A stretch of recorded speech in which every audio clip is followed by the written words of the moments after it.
if not hand over heart. I pledge allegiance to the flag of the United States of America and to the republic for which it stands, one nation, under God, indivisible, with liberty and justice for all. Thank you, gentlemen. We appreciate you being here. And then if you would, one at a time, if you want to give us your name and your school, then you can go back and resume your seats. My name's Henry Brown, and I go to Trinity School of Greenlawn. My name is Ryan Zeiger, and I go to Schmucker Middle School.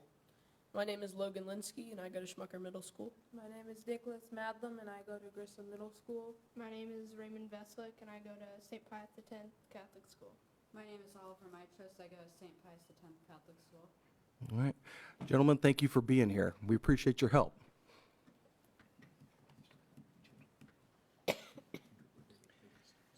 And with that, Madam Clerk, would you please call the roll? Mrs. DeMade? Here. Mr. Hazen? Here. Mr. Mamalenti? Here. Mr. Benicki? Here. Mr. Emmons? Mr. Belovich? Here. Mr. Compton? Here.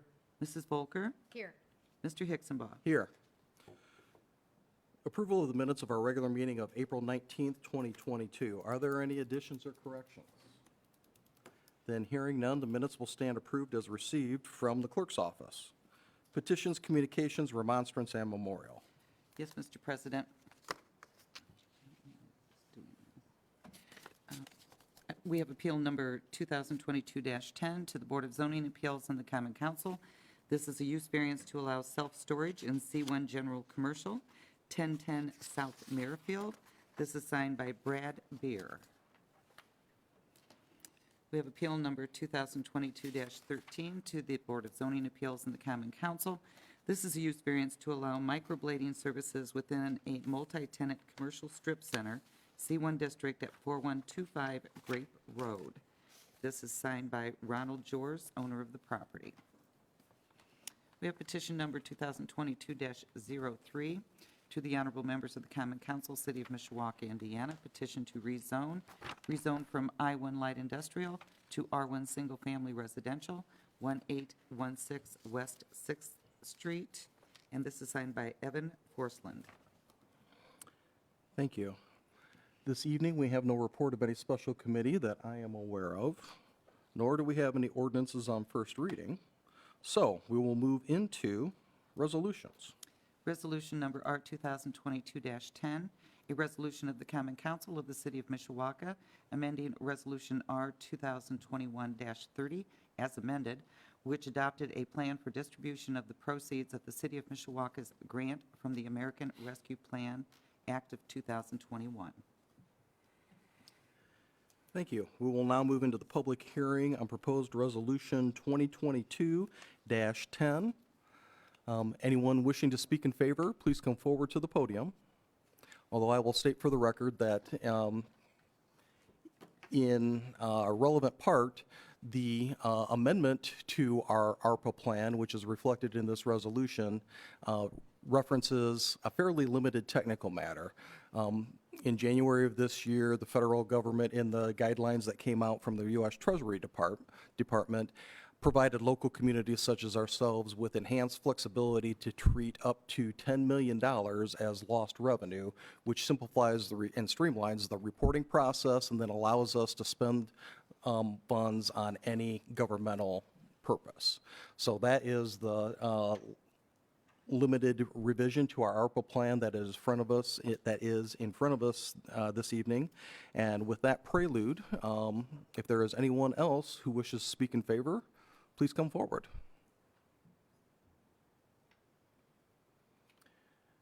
Then is there anyone participating remotely who wishes to speak in favor of the proposed resolution?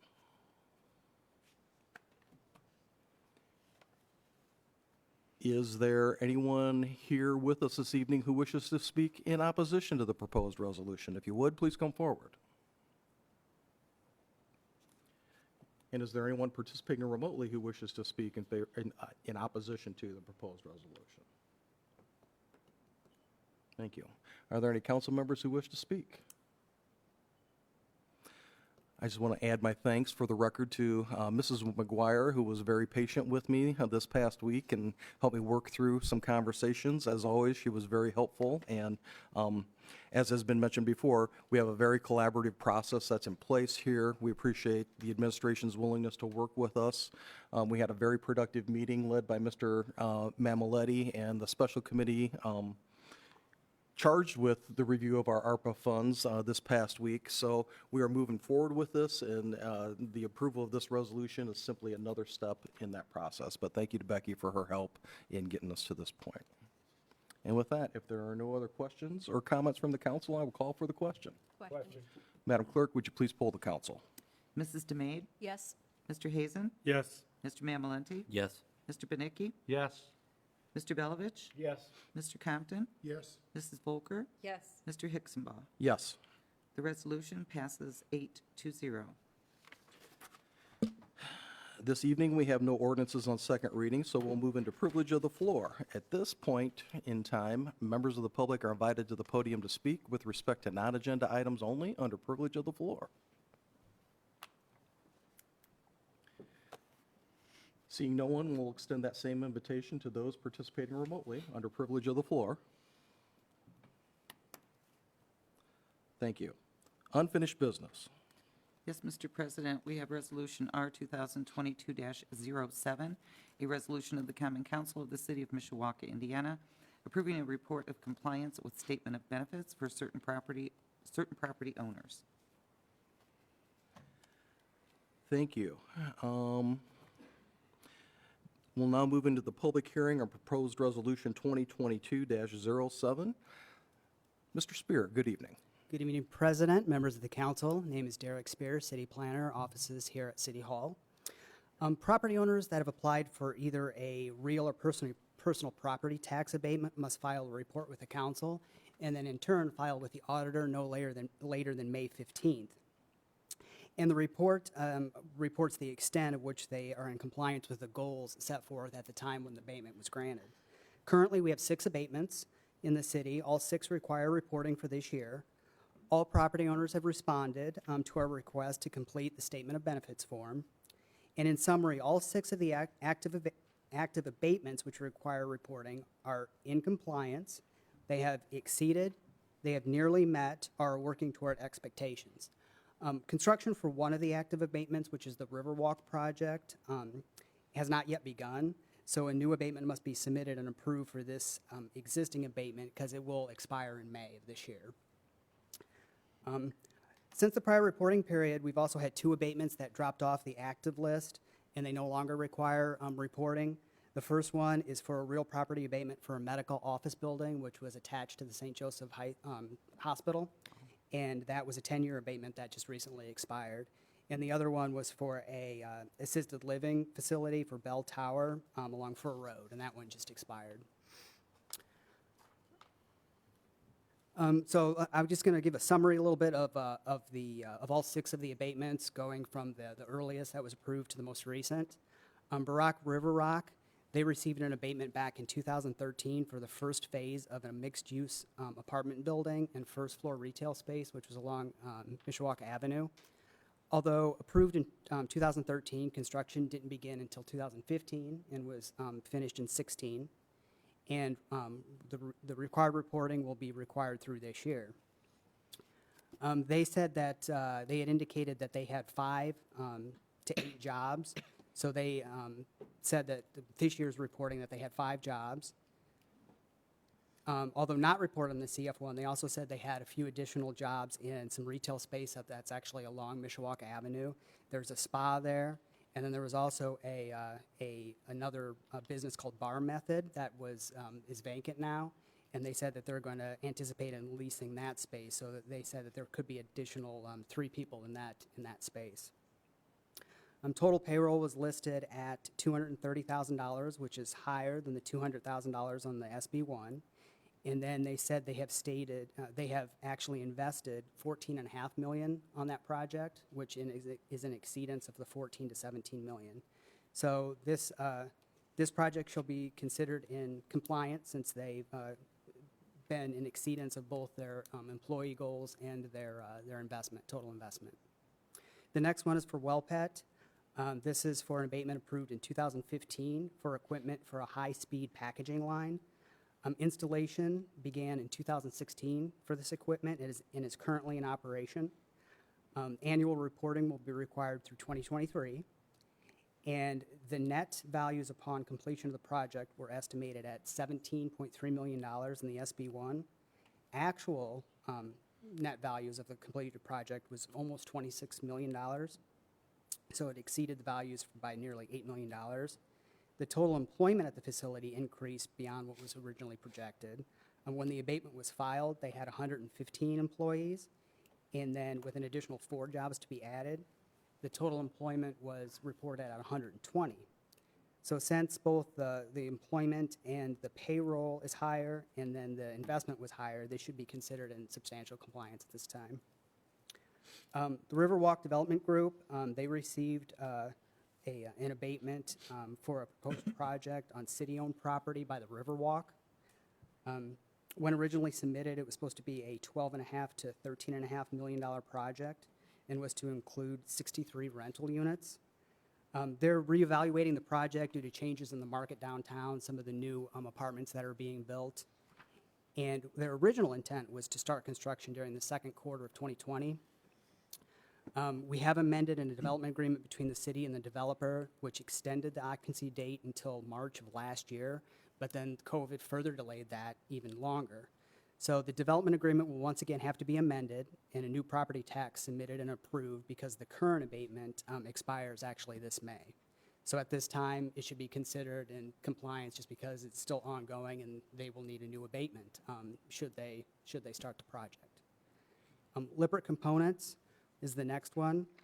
They received a real and personal property abatement in 2017 for renovation of a building on Burkett Avenue. The proposed real estate improvements included in this abatement were originally estimated at $7.4 million, and they have been completed. And actual real estate improvements to date is nearly twice that at $13 million. The personal property improvements included in this abatement were estimated at just around $1.5 million, and all of these investments have been purchased and installed. And they've spent nearly, on the SB1, they've identified nearly $10 million in personal property equipment. Since this abatement was required for 10 years, we're going to have to add due reporting for this through 2028. And when they filed, they had existing employment at 247 with an additional 200 jobs to be added. At present, there are 392 jobs, which is a substantial increase from the 21 jobs when originally filed, but it's similar to the 395 employees reported last year. They do think they're going to get additional employment growth. They indicated in their SB1 that they acquired Furrion LLC, which is a distributor of appliances and electronics. So with that, they anticipate some additional employee growth throughout this year. And they did have their payroll listed at just over $20 million, which is more than twice that listed on the SB1 when they originally filed their abatement. So given that total investment in payroll exceeds the projected amounts and their employment levels are increasing, this should be considered in substantial compliance. The next one is J-Mill Packaging. They received an abatement in 2019 for a new folder and gluer for their property on Industrial Drive. Originally, they said it was $1.5 million, and this equipment is installed. It was installed in July of 2019. Annual reporting is required through this year, through this year. And when they filed, they said they had 139 employees with 12 positions to be added. So they did, total employment reported, they did say they had only 112, which was a decrease of 27 positions and 39 less than what was projected. Employment did increase from last year, but with the COVID pandemic and disruption in business operations, they continued throughout the year. They recovered initially from a little bit from the slowdown, but with the workforce shortage, they have struggled to find people to fill some of their vacant positions. Wages for employees, though, have been increased to retain talent, the starting pay for the new employees have been increased. So even with the drop in employment over the last 2 years, total payroll is listed at over $6.2 million, which is 28% higher than the $4.8 million listed on the original SB1. Given that payroll is higher than the projected amounts and the employee levels, while decreasing over the last 2 years due to COVID, but leveling off with an increase in just 4 positions over the last year, this abatement should be considered in substantial compliance. And the last one before you tonight is WellPet. This is for a building expansion and new equipment that was approved last year. There's information in the packet which provides an update on this project, and it was to include both real and personal property abatement. Construction on the real estate improvements included in this abatement were estimated at $14.7 million. It did begin last September, but after they did some engineering and design work, the decision was made to put on hold. They have spent just over $700,000 as they've listed on their CF1. And a majority of the personal property improvements included in this abatement, listed at just around $28 million, are also currently on hold, except with the purchase and installation of the odor control equipment. So actual personal property investment to date is $410,000 for the odor control equipment. This equipment is supposed to be scheduled this summer and installed by first quarter next year. And the abatement approved the economic revitalization area for a 3-year period. So should this project start up again, anything that they invest over the next 3 years in this property will have the benefit of the abatement. Also, when they filed, they had a decrease in some employment from when it was filed last year from 120 positions. Let's see here. It was listed at 120, which is a decrease from the 125, so they lost 5 positions. They did have an open workforce event, hiring event last week, I believe it was, or a couple weeks ago, and they had stated that they hired about 11 jobs in this. So their employment is increasing on this. So since they are currently, actively working on the project, this one should also be considered in compliance at this time. If you have any questions, I'd be happy to answer them. Thank you. Any questions for Mr. Spear? Mr. Belovich? Just one question, Mr. Spear. On J-Mill, their jobs were reduced, but there wasn't any relocation of positions out of Mishawaka. Correct. Okay, thank you. Correct. It was just a workforce issue. Thank you. Other questions? Thank you not only for your thorough summary this evening, but for the information that you always provide us in writing. It's very helpful. Couple questions with regard to Riverwalk Development. And as you indicated, really, we're on the cusp of their abatement coming to an end anyway in May of this year. But as you make reference to the potential for them to reinitiate an abatement request on that property with a different business model in mind, or business plan perhaps, do you have any idea when we should anticipate that will come before us, or does that remain to be seen? I think it's remained to be seen. Okay. Not so much a question, but a comment, and I suspect others would agree with this sentiment. Pandemic and other unanticipated circumstances are already going to be in the backdrop with regard to these type of abatement requests. But my hope would be that with regard to this particular developer, given the history here, and with regard to this particular parcel, that when they decide to come to us, it's with as much certitude as they possibly can be, that they are actually going to break ground and to follow through on it, because it just seems counterintuitive to me that we have these abatements hanging out there without any tangible signs of action. So to the extent that you could pass that along to them as one council person's request, I would appreciate it. And then with regard to Wellness Pet, I appreciated, again, your summary. So let me try to restate what the takeaway is and tell me if I am accurately restating the information. But the real estate component, the construction of the building itself is on hold, as we understand it, based upon some decisions that have been made at the corporate level with regard to not moving forward at this time with that portion of the abatement. Correct. But that as referenced in your written material and your comments tonight, the odor remediation equipment has been purchased, and it's our understanding that that is in the process of being installed with a target date of first quarter of 2023. Correct. So right now, the only taxes that are being abated are those taxes that are associated with the equipment, the personal property taxes for the equipment that's been purchased, but there are no taxes that are being abated Correct. for construction that hasn't started. Correct. Okay. Thank you. Other questions for Mr. Spear? You almost escaped without me asking you questions, but thank you again for the information. Is there anyone else in the chambers who wishes to speak in favor of the proposed resolution? If so, please come forward.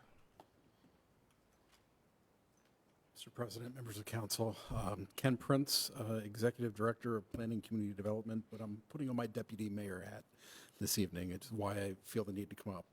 So I think it's important to note with Wellness Pet that we understand the frustration regarding not fully doing what they said they were going to do. That's a real issue for us as well, and I think that was well discussed as part of the committee meeting.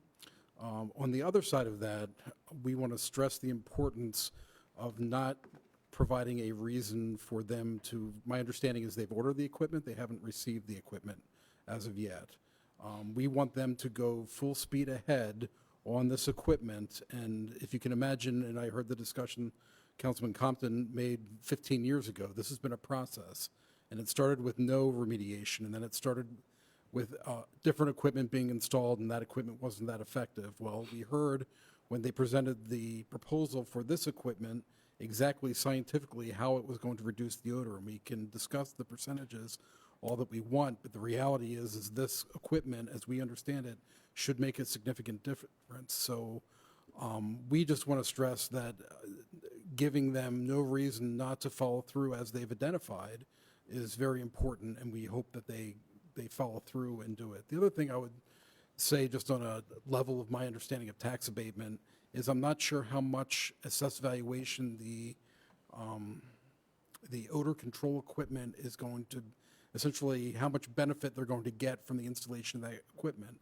With the building addition, you see a very clear increase in assessed valuation based on the increased production.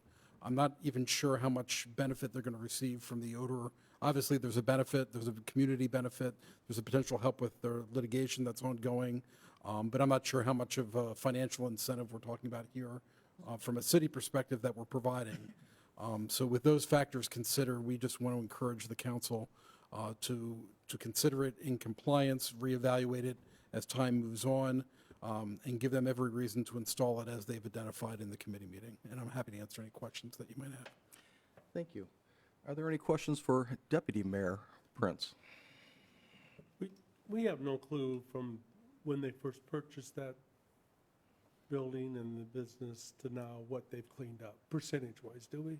I mean, So it was indicated earlier at the committee meeting that and I don't want to call it a cleaning up, but the previous system that was installed, with the best of intentions, was an encapsulation system. So the idea was to encapsulate and then distribute it over a larger area where it has a different, basically a diffusing impact where it wouldn't impact so many people. And what we heard this evening was they anticipate that affected basically 15% of the smell. The other thing, and we talked about this ad nauseum when we considered this the last time, but those percentages I equate it to noise.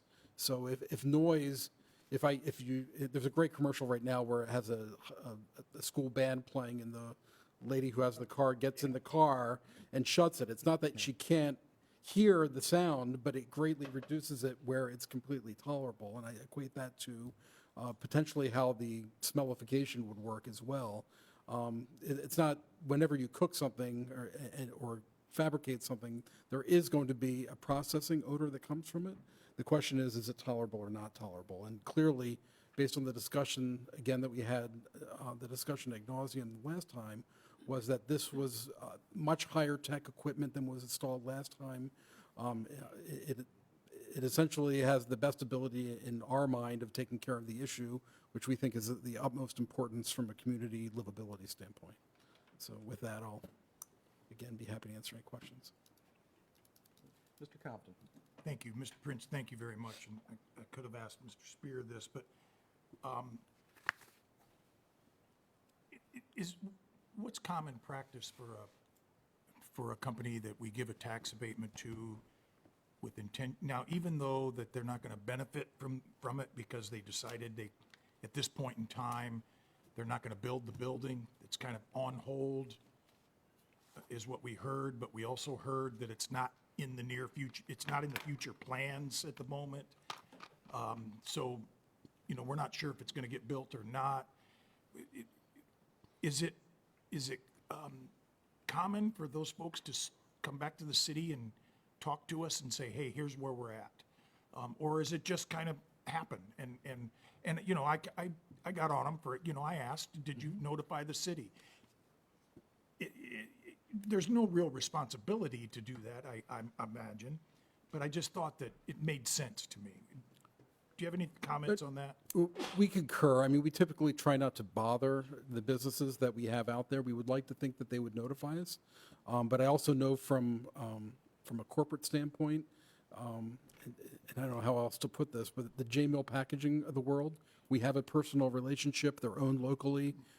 In this case, as you heard this evening, those representing aren't the ones making the decision. So in terms of how it's presented, I think it really relies on the process to bring out the answers to the questions that at a local company level, they would be more free. And I don't think there's anything wrong with that, particularly with large corporations, but at the same time, there's accountability.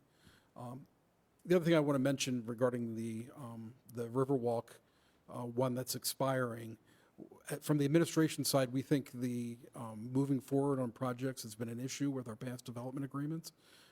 And we are now drafting language that gives them a little extra time, but not a lot of extra time in terms of their execution, or the development agreement will expire automatically. So we understand that COVID was an exception, and we're hoping that doesn't go forward, but at the same time, we're taking action on the other side of that to try to move things forward, or at a minimum, be able to move forward on the property with somebody else. Thank you. Thank you, Mr. Compton. Other questions for Mr. Prince? Thank you, Ken. Thank you. Is there anyone else who wishes to speak in favor of the proposed resolution? If so, please come forward. Then is there anyone participating remotely who wishes to speak in favor of the proposed resolution? Is there anyone physically present who wishes to speak in opposition to the proposed resolution? Please come forward. And is there anyone participating remotely who wishes to speak in opposition to the proposed resolution? Are there any council members who wish to speak? Well, again, thank you to Mr. Spear and the staff for the information that they provided us and the information that both Mr. Prince and Mr. Spear have shared this evening. One of the things that always jumps out at me as, conversations take place throughout the city with regard to tax abatement, it's powerful information that we have in the council packet, and that's available to the public.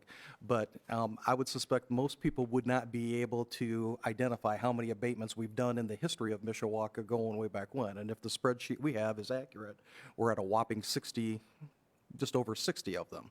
So we always say that we're judicious with tax abatements. It's important to the administration and the council that we're careful with how we make these investments in our corporate partners. And I believe that we have been judicious over the course of time. And as was referenced earlier, prior to this evening's meeting, we engaged in a meeting of our Budget and Finance Committee to take a look at the wellness pet, sorry, bungled the name again, the wellness pet tax abatement, the most recent one that had the odor control component explicitly embedded within it. And the wellness pet continues to be, in my opinion, a good corporate citizen of Mishawaka. Our local representatives who have appeared in front of us both this evening and in the past, in my experience, have always been forthright with us and have shared information, and I appreciated what we heard from everyone this evening. since our colleague, Mr. Emmons, isn't here, I feel duty-bound to somewhat speak on his behalf. It continues to be a monumental issue for the people who live in close proximity to Wellness Pet, that odor has not been remediated.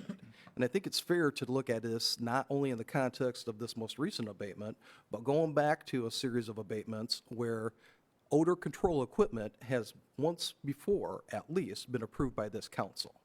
And what we've been led to believe is, although I'm confident that it was not quantified as such, and Mr. Prince makes a good point, you're not going to get to 100% efficacy here.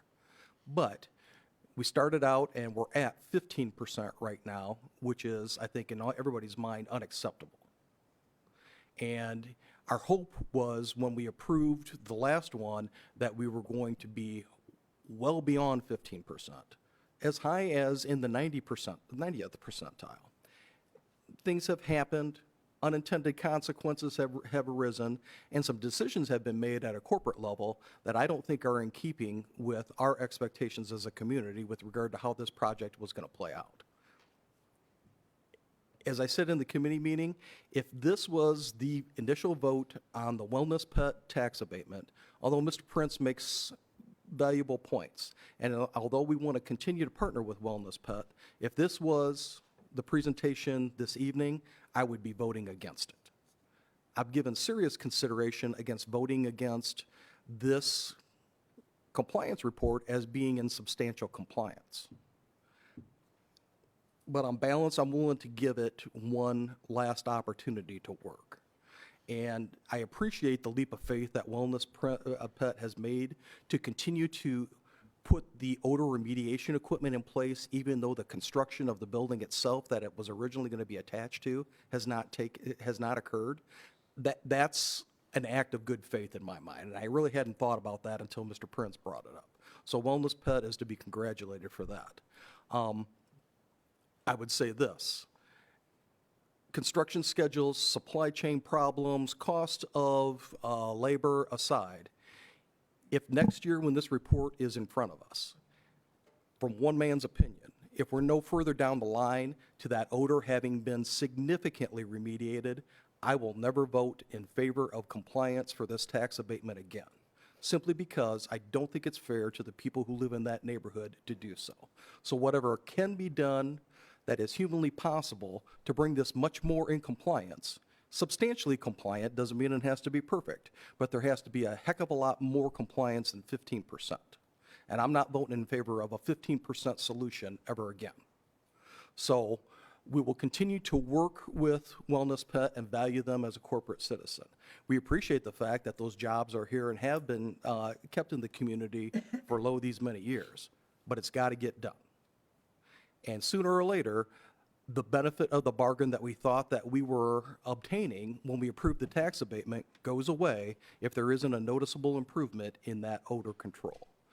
So if Wellness Pet could stay in touch with us, and again, there are some corporate decisions that take place beyond the local level that are beyond the control of the folks who work in the facility in Mishawaka. But the more that we know about this, the better we feel. And the more that we can communicate with our constituents who are really on our backs about this, the better it is for everybody involved, including Wellness Pet. So again, thank you to the local representatives for being here. But again, I want the record to reflect, I will never vote in favor of anything having to do with this Wellness Pet tax abatement unless there is significant progress and improvement in that odor remediation between now and this time next year.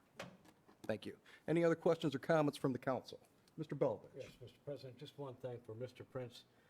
I know over the last couple of years, because of COVID, we've not had the companies here represented physically, but I would hope that as we move forward in the future, even though maybe all of these companies will be in compliance, I think it's a good idea that if we have questions, we can have them here, and we'll have an opportunity to ask those questions.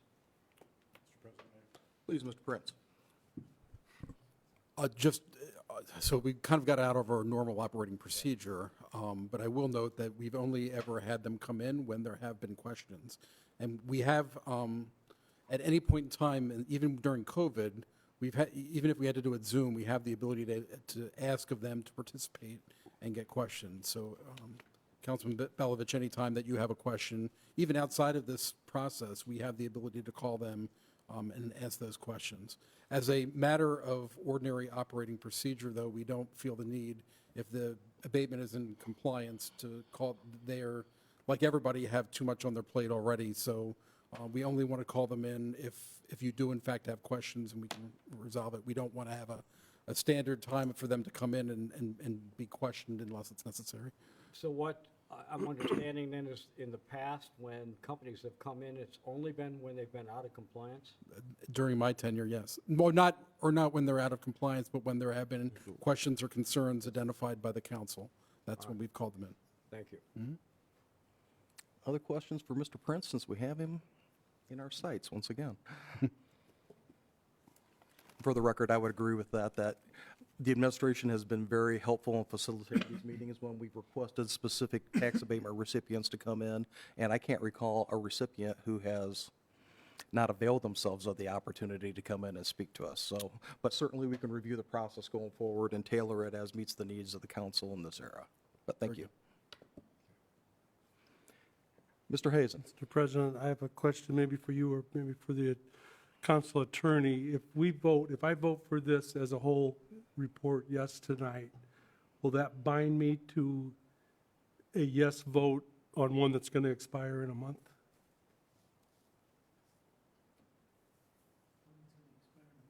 Yep. It's going to expire. Okay. I think I know the answer, but I just want to make sure that we're okay with it. Correct. Okay. Thank you. Thank you, Mr. Hazen. Other questions or comments from the council? Then hearing none, I call for the question. Question. Madam Clerk, would you please poll the council? Mrs. Demade? Yes. Mr. Hazen? Yes. Mr. Mamalenti? Yes. Mr. Benicki? Yes. Mr. Belovich? Yes. Mr. Compton? Yes. Mrs. Volker? Yes. Mr. Hixenbaugh? Yes. Resolution passes 8-0. New business. Is there any new business to come before the council? Mrs. DeMade. Thank you, Mr. President. I want to let everyone know that the West End Neighborhood Watch meeting will be next Tuesday, May 10th, 7 p.m. It's going to be held in the activity room at St. Bavo's School. This month's guest will be Mishawaka Police Department Sergeant Bartlett from the Street Crimes Unit, along with his partner, Canine Officer Bailey. I want to mention that due to the sensitivity of issues discussed, there will be no live stream available for this meeting. And I would also like to advise parents that some of the material discussed may not be suitable for young children. So please keep that in mind if you are thinking of bringing your child to this meeting. Parking is in the fenced area, the lot south of the church at 8th and West, and all are welcome and encouraged to attend. Thank you, ma'am. Mr. Mamalenti. Yes, thank you, Mr. President. Just a quick announcement regarding the Twin Branch Neighborhood Watch meeting that was originally scheduled for May 18th. Our speaker, Mr. Mayor Dave Wood, has another engagement, which I full-heartedly encourage him to participate in, and also encourage our residents to attend as well. That conflict that the mayor has is the Mishawaka Police Memorial Service on the same date, May 18th. So we will push back our May 18th meeting to June 15th. It'll remain at 7 o'clock and remain at fire station number 4. And as of now, the guest speaker remains Mayor Dave Wood. So no meeting on May 18th, and the meeting will be pushed to June 15th. Thank you. Other items of new business? Just a couple brief reminders then. Tomorrow is Election Day for those who don't follow that as closely as some of us do. And I think I'm on solid ground to say that whatever the political persuasion and affiliation of the people who sit up here, we're all in favor of the maximum number of people exercising their franchise and going out to vote. What better time to discuss that when we have a room full of Cub Scouts and how that serves all of us in a democracy that we have an accurate. Boy Scouts. Oh, boy, now I offended them when I was trying to compliment them by calling them something else. The Boy Scouts of America, I am sorry. But the point still stands that what better way is it to participate in a democracy than to vote? So please, whatever your political affiliation is, consider voting tomorrow. And then last but not least, on the topic of the Boy Scouts, for those council members who are able to stick around, we have, and it occurs to me that we had a late arrival, and since I embarrassed all the other Boy Scouts, boy, I almost did it again, since I embarrassed all the other Boy Scouts by having them stand and introduce themselves and tell us what school they attend, for our late arrival, if you want to stand and introduce yourself and tell us what school you attend, that would be great.